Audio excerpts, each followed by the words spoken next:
So, again, your name is Harold Willingham, but everybody called you Willie. Willie.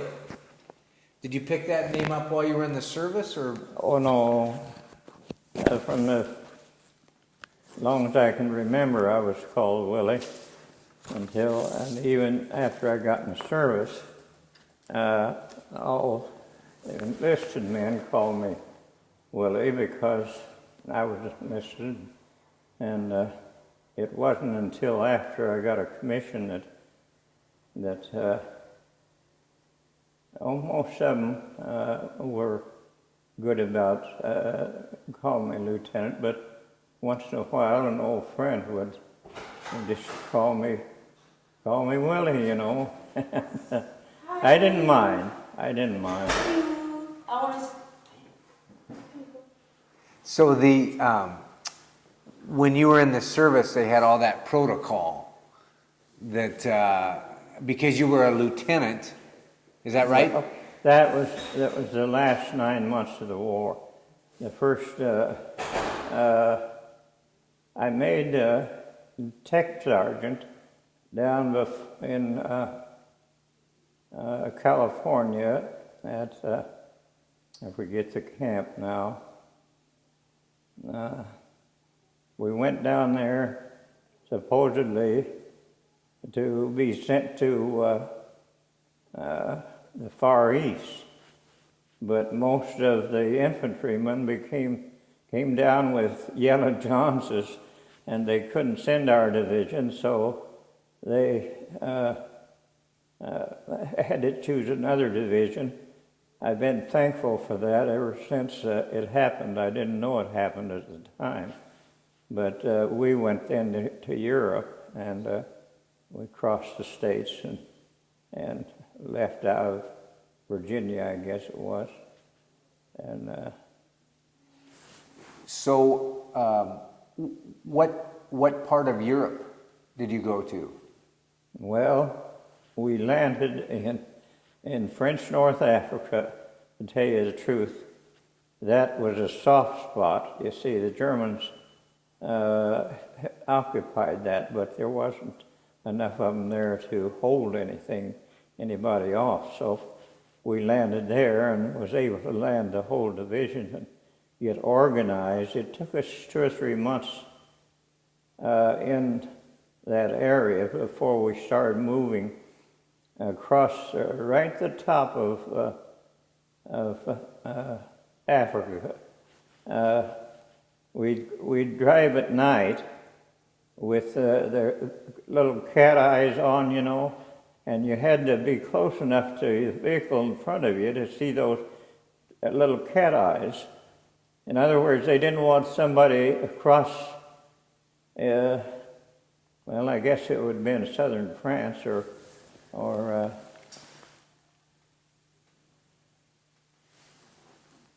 in a way, it took us 3 or 4 days to drive across there.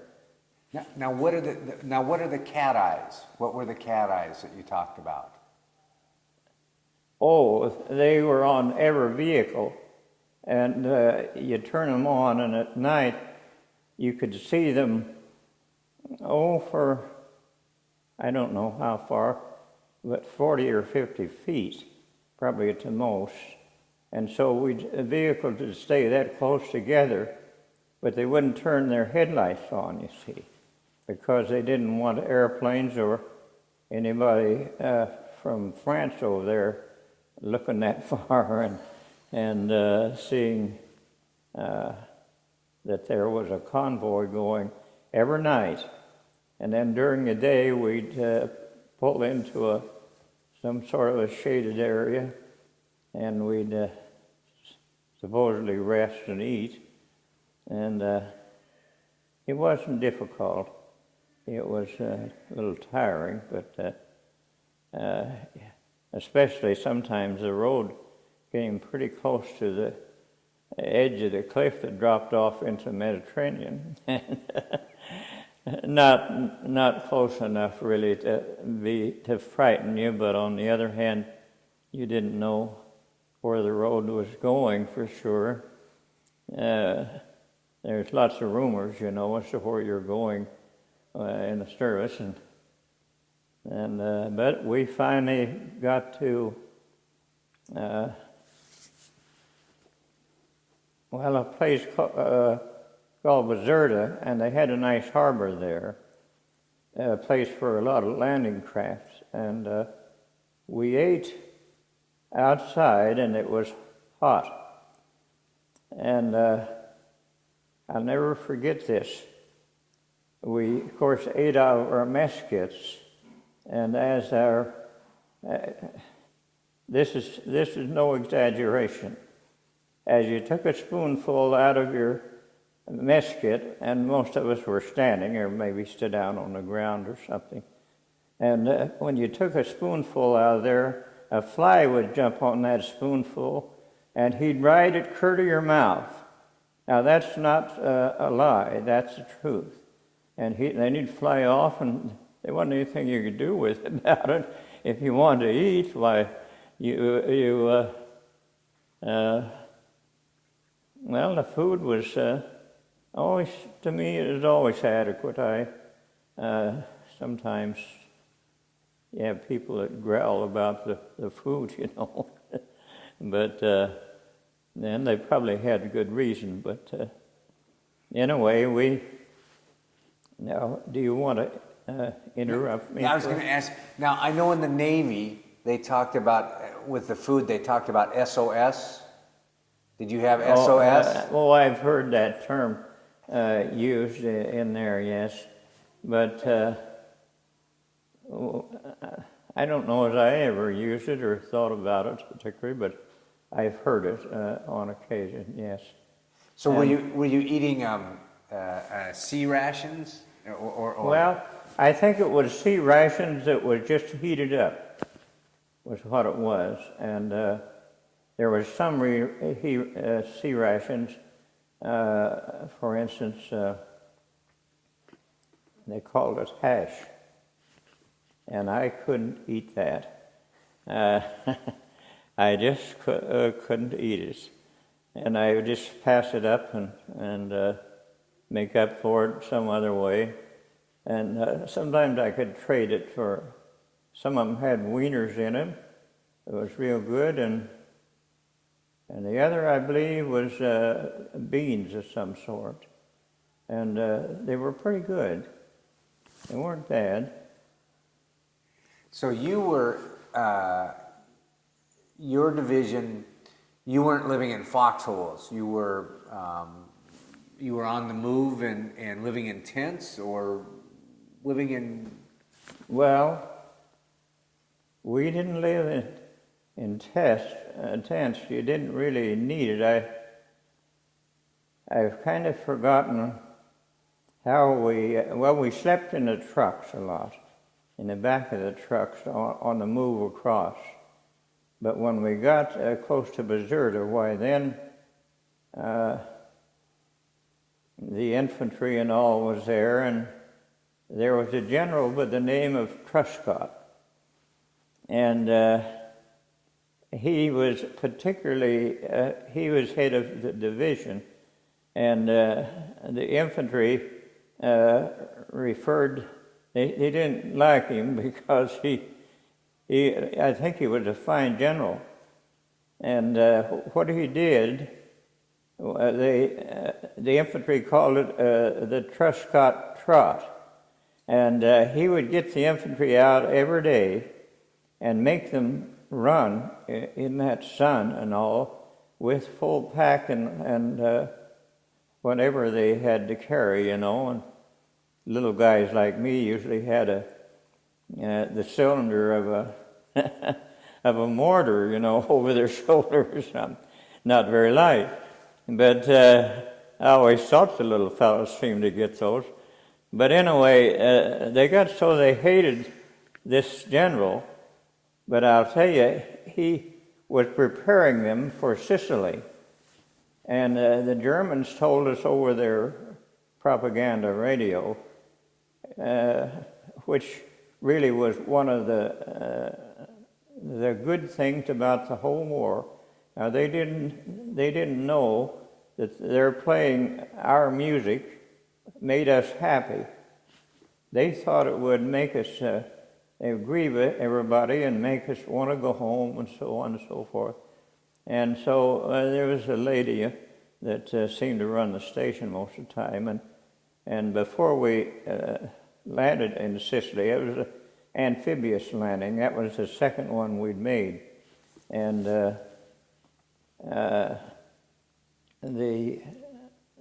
infantry was so mad at their general, and he did this intentionally. He wanted them to be mean and mad. And this lady from Berlin, she said, "You'll never take Sicily because we have too many Germans there."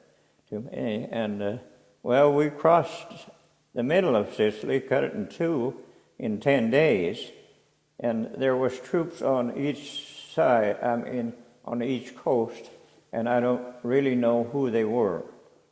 Might have been English, might have been, somebody said something about Patton being there, but I don't know that he was. I just heard him once, and one thing he said, "Kill the Boche." That's all I remember about General Patton, but let me back up and ask about the German radio, where they were sending you propaganda. What they played American English music, and did they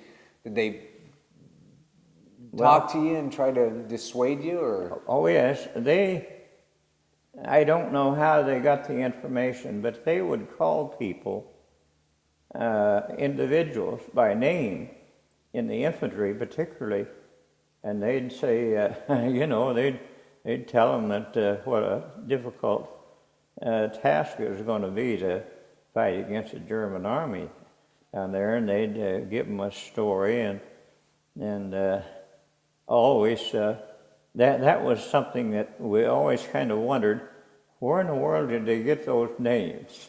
But they would get them, and she would talk to some soldier, that was out there with a rifle, and I don't know how they worked that, but I would say that their music and their program as a whole really backfired on them, because we loved to hear our songs played. And they did a good job of playing them, because they didn't play them with their music. They played them with American music, you see. So you weren't tricked. They didn't deceive you. Oh, no.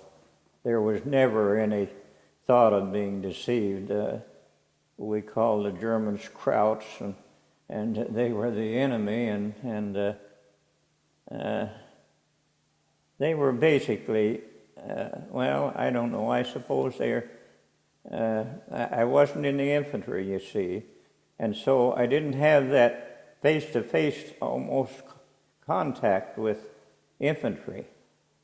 I'd see different Germans, sometimes prisoners and sometimes not prisoners, but then I remember one truckload of prisoners, maybe there was 2 or 3 trucks, I don't know, going to the back, and some of our boys knew how to speak German real well, and they asked them, "How do you like, what do you think of Hitler now?"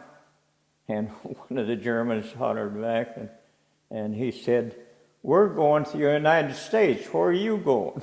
That was a real laugh, because they did, most of them, shipped a lot of them back here. So they were obviously glad to be out of the war then. They knew they were going to a better place than you were going. They were going away from the fighting. Yeah, that was their idea.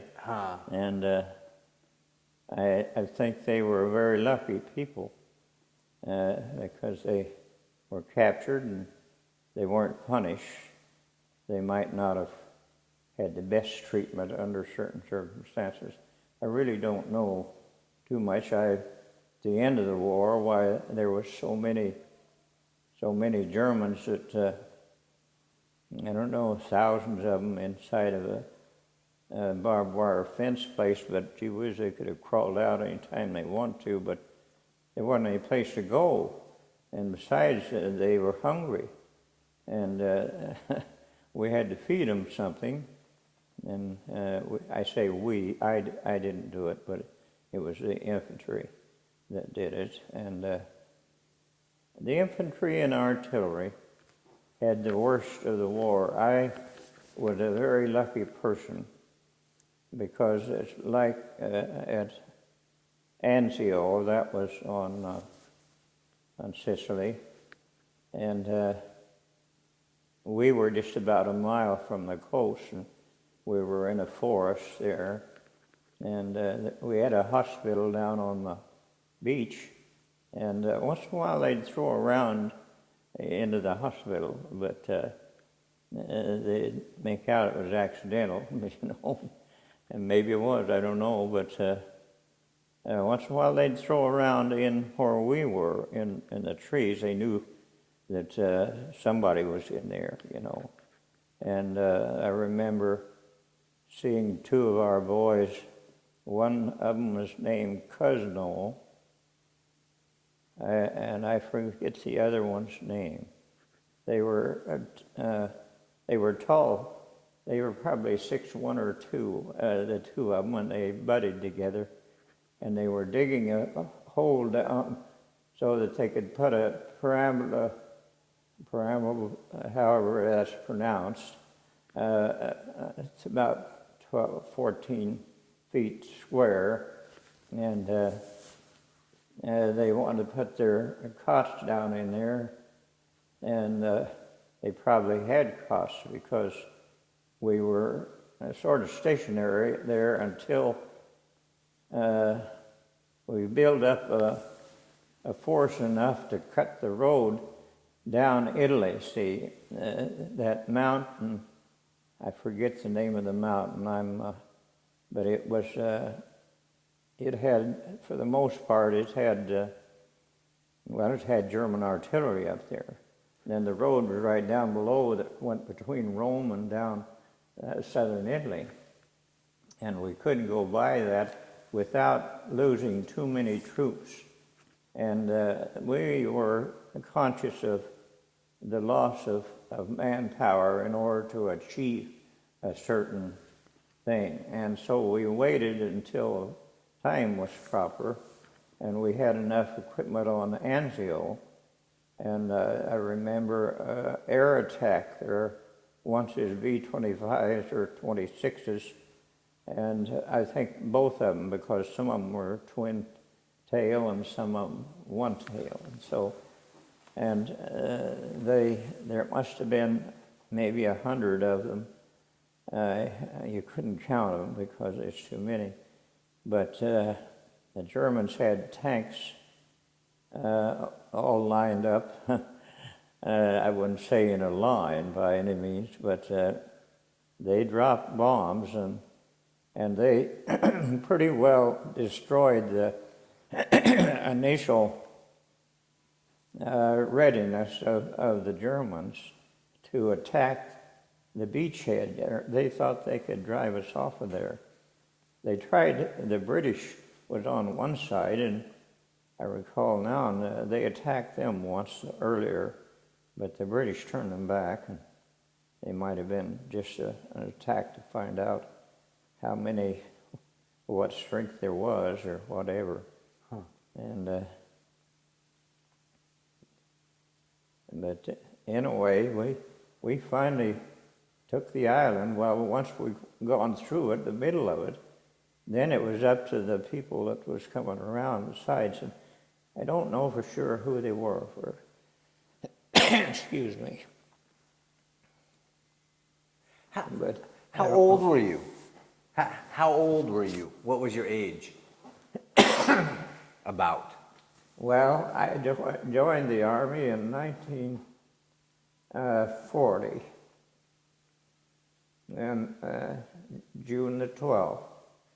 And there was a year and a half before the Japanese attacked at Pearl Harbor. And so when I was, let's see, I don't know how old I was when I first went in, but I must have been 22 or 23 by the time we were really up into Europe. Later after Sicily and after we gained a full foothold across the channel into Italy, then we did drive.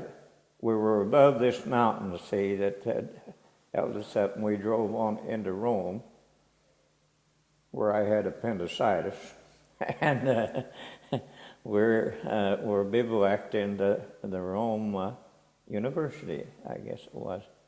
It was. I didn't get around in Rome at all. I got that pain, you know, and the first time I went to the doctor, he said, well, he gave me a pill or two. He thought that my stomach was upset, you know. Well, it was, but anyway, the next day I went back. I put in a miserable night. The next day I went back. I told him, I've got to get to a hospital some way. And so it was a captain in there, and he sent me to the hospital, and as soon as they got me on the slab, I remember the colonel said, we'll operate immediately. And so I imagine it was my imagination, but I looked up, and there was a nurse behind me, and I thought she was the most beautiful thing I ever saw in my life. And I never saw her again. I don't know whether she was that beautiful or I was that sick. But that wasn't caused, you see, by military action, really. It was just appendicitis. Most anybody's have to have it. Huh. And I did eat a lot of grapes going up there. That was had to be in the good weather season there, green grapes and a lot of cherries, I remember, were in bloom. And it was a kind of a pity, the Roman, Italy. People were poor. There wasn't anything, well, it was tore up pretty bad. Most every building that could house any troops or anything was blown up, and So how was that? So you came into a city that had been destroyed, and you're going to try to set up troops, and the residents who used to live there are still around. How did they treat you? What was that like? well, they treated us fine. I don't think they liked the Germans. And besides, we had quite a lot of candy and quite a lot of giveaway stuff, and they liked the fact that we we were like the fellows that are down here at lunch today. Nobody has any ulterior motives about attacking some country and destroying them, you know. Our leadership don't even advocate such a thing as that. And of course Hitler did it in every way. And his officers were all afraid of him and afraid of each other. But anyway, after the Roman deal, well, we went back down into southern Italy we was probably down there a couple of weeks. We used to have what we call a dry run, you know, and we'd practice what we was going to do about the next week. And we had lots of landing craft down there, and we knew we were going someplace. And we did. On the second day, we went to southern France. There was talk of us being sent to England, but the troops that were in southern Italy weren't making too much of a headway. There was too many Germans there, and they had too much equipment down in there. And they withdrew out of the desert down there all the equipment they could and all the personnel. And so they changed, as I understand it, they changed, instead of sending us to England, which I'm very thankful for, they sent us to southern France. That's where we finally loaded, and we didn't know, well, we knew one reason we was going to southern France, but it was both British and English or American LSTs and LS so on. The LST was the bigger one that would hold tanks and trucks and stuff like that, and then the smaller ones were personnel basically in smaller vehicles. And I remember clashing alongside there's British captains of these craft. I don't know where they. I didn't know that when I got on there, but it doesn't really matter. And to hear them holler at each other, you know, in the middle of the night with no lights, and they'd holler at the captain, the other guy, to move over or whatever they did.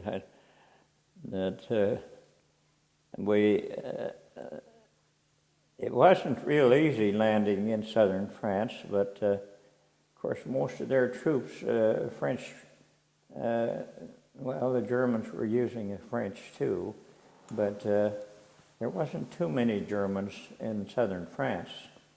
They were up there battling on the Western Front, so to speak, in France and Germany, and but there was still troops down there, and but we advanced rather quickly up through, and we moved about every day forward and got up to I forget the name of the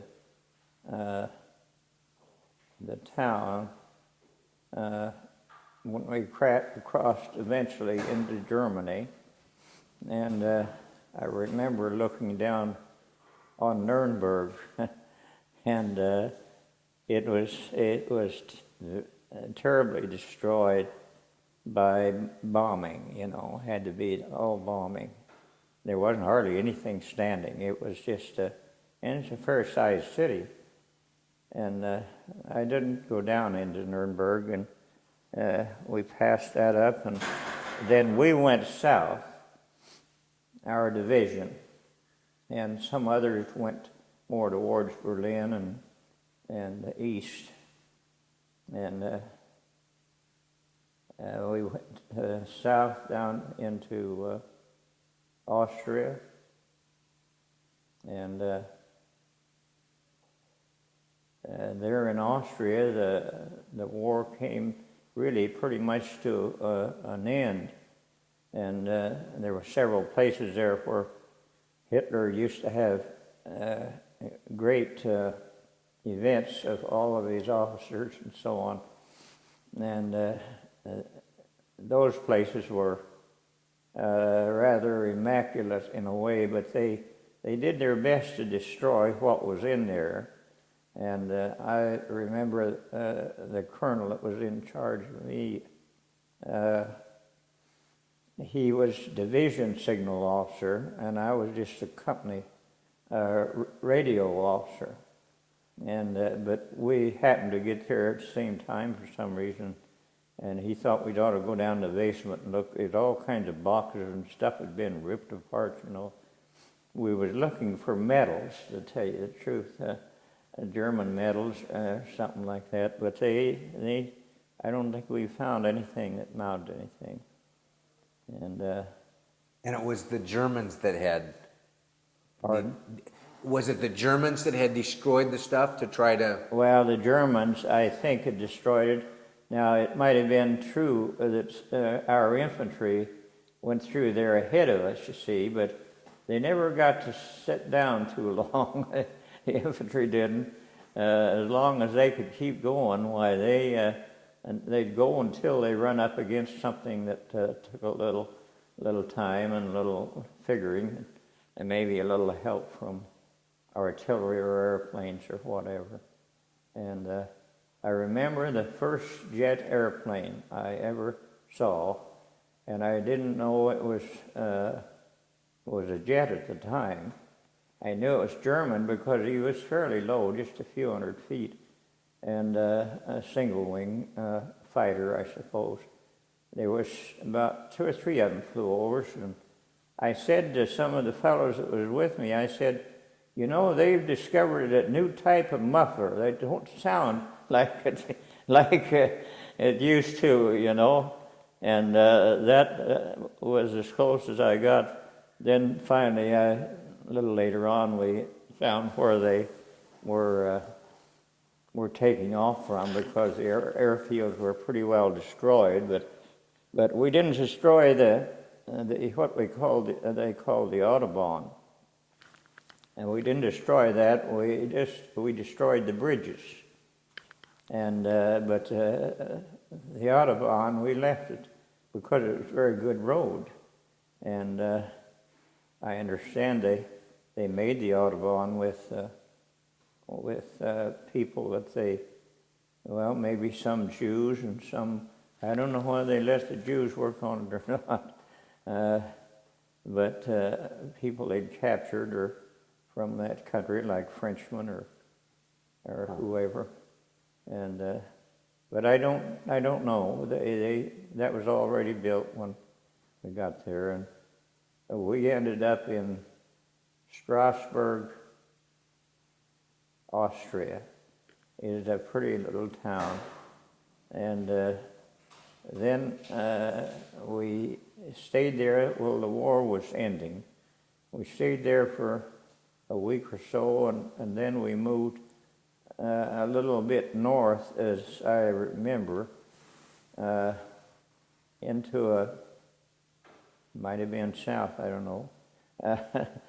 It was that close to Switzerland that I don't really know, and I didn't pay that much attention, but we moved into a place that was about the size of any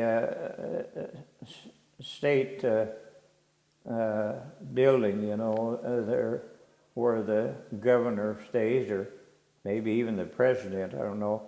And the Germans used to meet there, the German high command at least, and it was all super furnished, you know. But they wrecked everything they could and took what they wanted and so on. And then from there, I was the colonel. I say the colonel, the colonel that was the division signal officer. He called me and another lieutenant. The other lieutenant was the first lieutenant, and I hadn't been lieutenant long enough to be upgraded, you know. And the war was coming to an end, and so was the upgrading of any and all of the officers groups. But he called 2 of us, and the other fellow's name was Parkinson, and he was from Idaho over here. And he said, we're going to send a group into Kesselring's headquarters. And he said, we'll need communication and between there and here. And I began to smile because I thought, oh boy, I'm in here. And I had a perfect argument that he was going to choose one of us, you see, to go. And the other fellow was in charge of telephone operation. And I said, Colonel, do you mean that there's a possibility you can string a telephone line about 30 miles all the way and expect it to stay communication? So I said, I'm the logical guy to go. And I wanted to go, and there was no argument. And we went the first time, and we followed a German colonel, I guess it was. And we came to one little town, and we stopped there, and around the hill, we finally drove around the hill, some of us. I don't remember. I don't think there were very many of us, probably. The leader of our group, by the way, was a captain, Captain Clem. And to go see a 4-star general, that's what we thought of the German high command at that time. And anyway, we went around the hill, and I remember there was about, I could see 50 or 100 German soldiers strung around, and they'd blown, with dynamite, they'd blown the road out. So and it was big rocks and little ones, and it was all rocky. And so there was no possibility of getting over it with vehicles. And there was one German officer there, and I don't know what rank he was, but he had on his dress uniform and the high boots that are polished, from top to bottom. And then the rest of his uniform was black, as I remember. It may have had some stripe on it, I've forgotten now. But he... And there wasn't anything. They didn't turn a hand towards anything in helping. So we knew we couldn't go any further. So we turned around and went back. And the very next day, they had a colonel. I did know his name, but I've forgotten. And he would lead the group another way. And he did, and we went by what they call the Eagle Nest. You could see it up on the hill above. It was pretty well bombed out. But we never had any trouble getting to a place called Zell am See. Now this was in Austria, but it was almost real close to Switzerland. There's a beautiful lake there, and a beautiful big, I guess you'd call it a hotel of some sort, that the German High Command used to meet in, and you found a number of those places, And they put us up. We had 2 guards outside, and they both looked like teenagers, but they might have been 20 years old, I don't know. But they were carrying the burp guns, but they made no move towards us. They were friendly, and they'd been told to be friendly. And to a German, if a 4-star general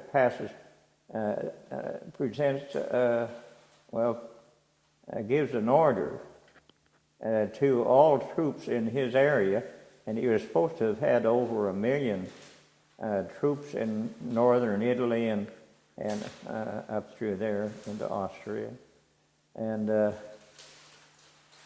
we didn't see any German troops there in that place, but we were put up in a nice hotel and fed nice, and Captain Clem was still the head man.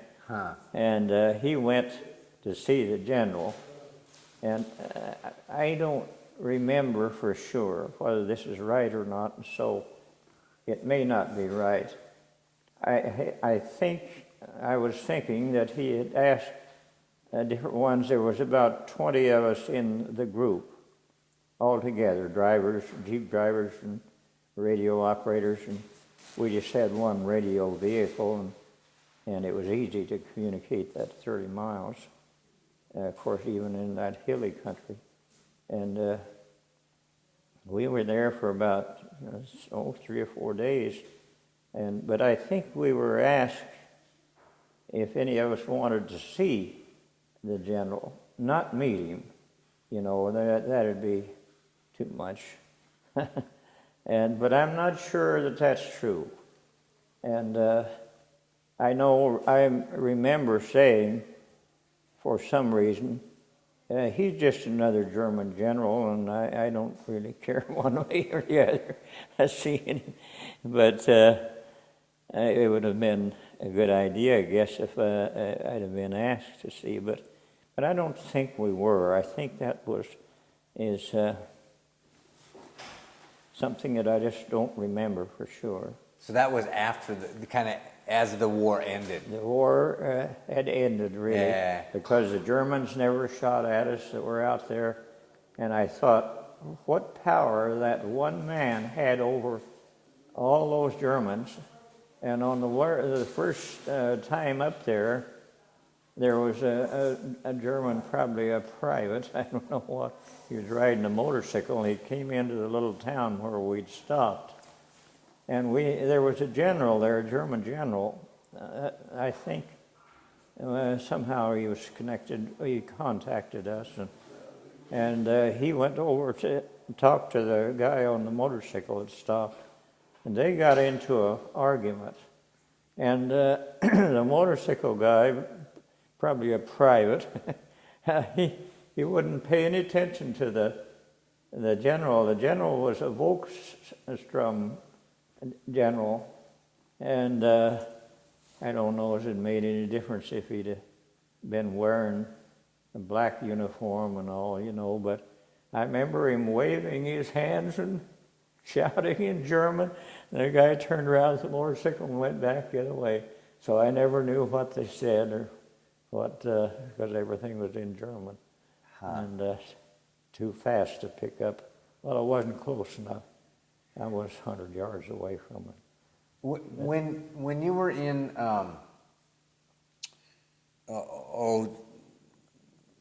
Sicily, southern France, and there was active shelling going on and things like that, the enemy was there, did you live in a daily fear, or what? Well, yes and no. We were, our headquarters and all was kept back far enough that once in a while maybe a big gun that they had, a few of those here and there, but they couldn't move them around. They were in a hole in the hill, It was like on Anzio, once in a while they'd lob over a big shell. I saw one that was there that didn't explode, It was a monstrous thing, about 18 inches in diameter, 3 feet long or whatever. But I was relatively safe. Now on Anzio, there was one time when we thought they were going to bring paratroops in, and they could have done a lot of damage if they'd had paratroops that they could have landed in there. I was in charge of a 50 caliber machine gun, and I put all tracer bullets, the first 5 or 6 of them, and we had a gasoline dump out in the middle of the field. It probably was 200 yards away from where I was. I and one other fellow was assigned to this machine gun, see. And I thought, well, if they start dropping them, I'm going to light this place up. And I figured if I shot a few of those rounds into the gasoline drums, that they'd all catch a fire, and we could see what was going on a little bit otherwise. But they never did that. And they might have done a lot of damage if they had of, because most of our troops were up on the front lines, you see.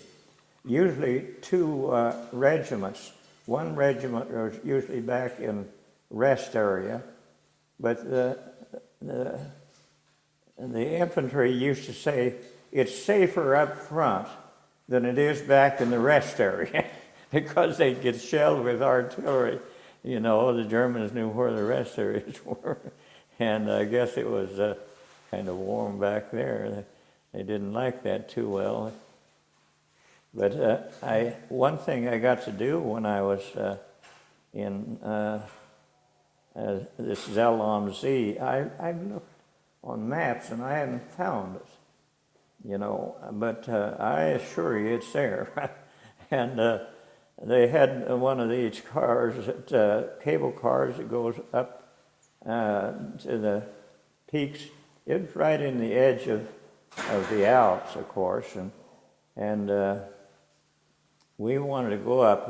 Another lieutenant, that he was a lieutenant from the MPs, and he didn't use his head too well sometimes, but in a way, we went up and we talked them into letting us go up in a car, and there was a German or two with us, not military, but civilian, and evidently they hadn't run that for quite a while, and because it was for guests, and so on.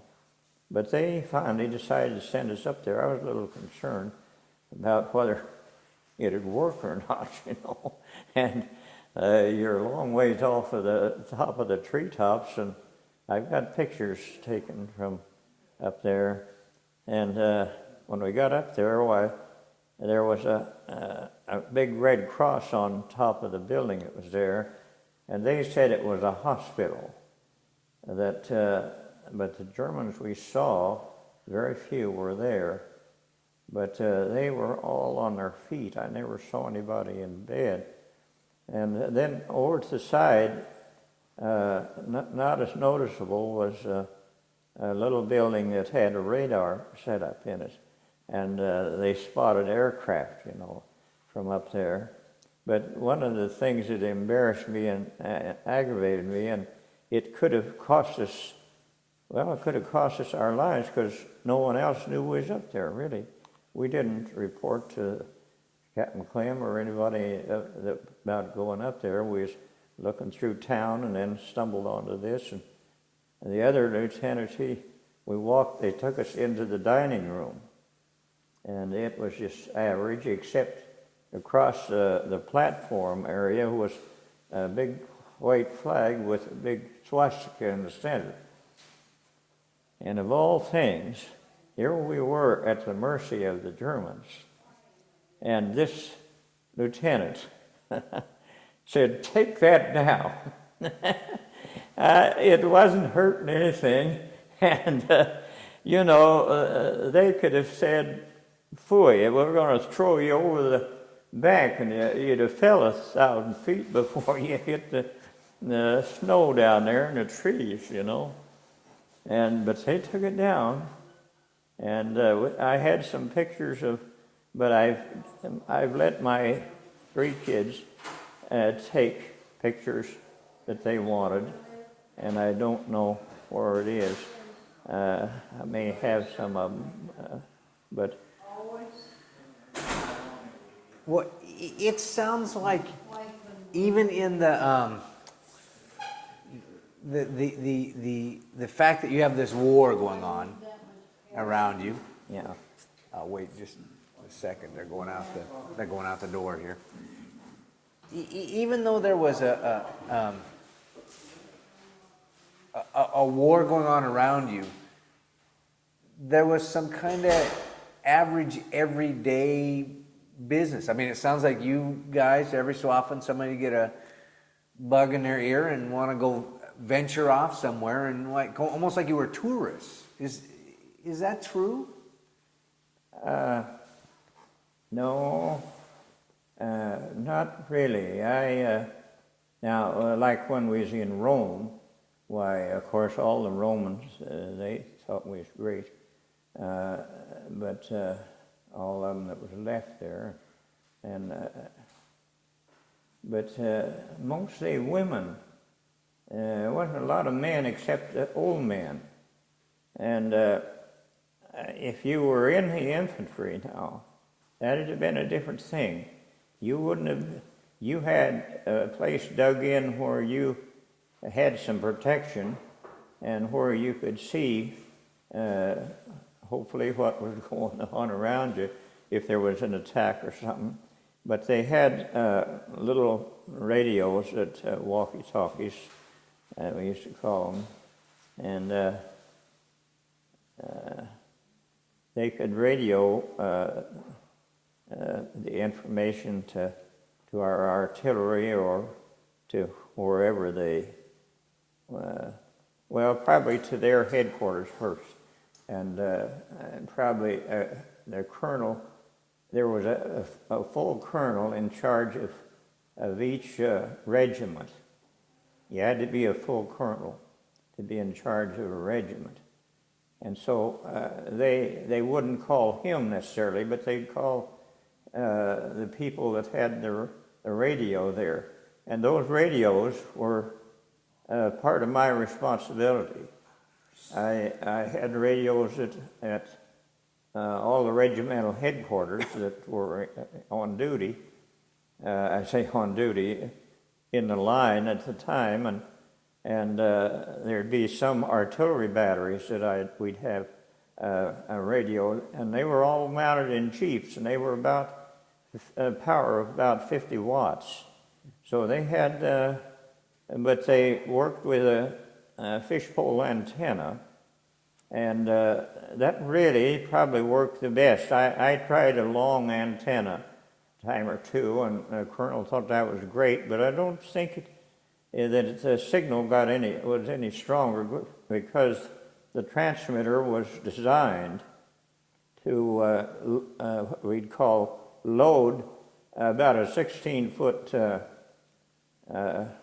pole that was fastened on the side of the Jeep, of course, and so you could do about as much with that. They showed me at that place I think it was a captain, not up on the hill, but when we come back down, he showed me some of their radio equipment that, well, he was a ham radio operator, and he could speak enough English up on the hill, and he showed me the diagram of his amateur radio set and so on, and we had a lot in common.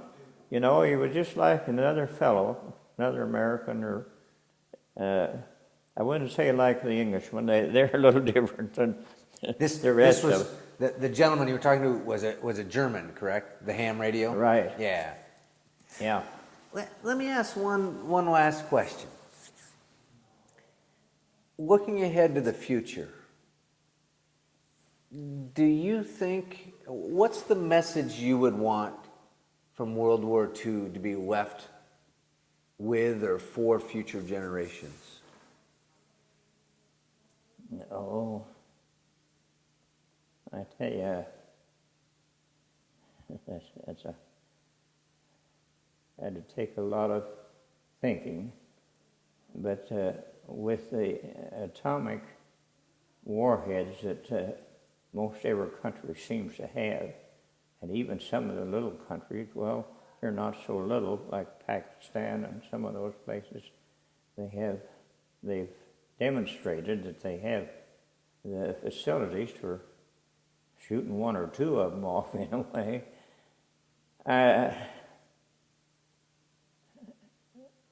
I don't know, other than I think the first thing and the most important thing, I'm a Christian, and the most important thing to me would be to get our government in a position where the people could trust it, and that it wasn't full of bureaucrats and so on. And because we can't do anything by war, we found that out by going down there and wherever it was, Yugoslavia down there, and we spent a lot of money and a lot of time and so on there, and I think we was working at the wrong thing at the Well, to help the people that were run out, there's nothing wrong with that. That's good. But anyway, I don't know how we can deal with any other country, because they're as corrupt as we are. Their leadership is. It may not be as broad as ours is, but if we could somehow get a president in there who people would really trust, and that he would say to any department, this is not right, and you're going to change it, or I'll change the people that are running it. If I don't know of such a person, because I don't. Maybe there's one of the fellows that's running for president or thinking about it, maybe. But some of them that brag about, their Christian relationship and so on, they're allowed to be just as bad as anybody else, you know. And so I'm just not wise enough, except to say that if God could actually run things in this country, the rest of the countries would have to shape up. And I really don't know have any more to say on a subject that I know so little.